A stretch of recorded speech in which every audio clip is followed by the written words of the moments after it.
కలిగిన వ్యక్తి మాన్యశ్రీ గౌరవ ముఖ్యమంత్రి నారా చంద్రబాబు నాయుడు గారికి, వేదిక మీద ఆసీనులైన పెద్దలు గౌరవనీయులు చీఫ్ సెక్రటరీ విజయానంద్ గారికి, రాష్ట్ర డీజీపీ శ్రీ హరీష్ కుమార్ గుప్తా గారికి, ఐపీఎస్, ఇతర ప్రముఖ పోలీస్ కుటుంబ సభ్యులకు, ఇక్కడికి విచ్చేసిన పోలీసులందరికీ కూడా పేరు పేరున ధన్యవాదాలు, నమస్కారాలు.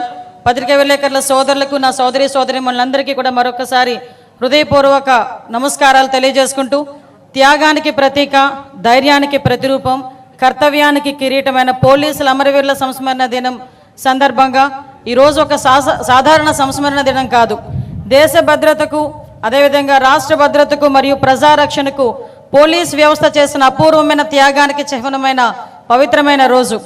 1959 అక్టోబర్ 21న లడఖ్లోని అత్యంత క్లిష్టమైన వాతావరణంలో మంచు పర్వతాల మధ్య చైనా దురాక్రమణదారులను ఎదుర్కొని వీరమరణం పొందిన 10 మంది సాయుధ పోలీస్ అమరవీరుల స్ఫూర్తిని ఈరోజు మరొకసారి మనందరం కూడా గుర్తు చేసుకుంటున్నాం.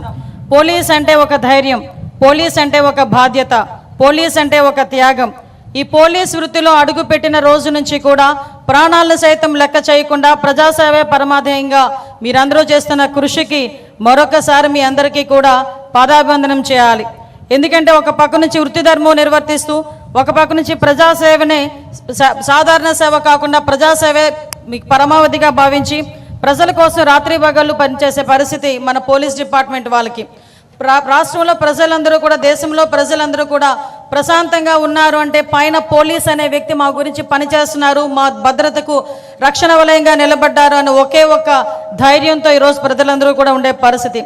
అదేవిధంగా రాష్ట్రంలో ప్రజలందరూ పండగ వాతావరణంలో ఉంటే మీరు మాత్రం విధి నిర్వహణలో రోడ్డు మీద ఉండే పరిస్థితి. అయినప్పటికీ కూడా మీ కుటుంబ సభ్యులకి ఈ సందర్భంగా అందరికీ కూడా ధన్యవాదాలు తెలియజేసుకోవాలి.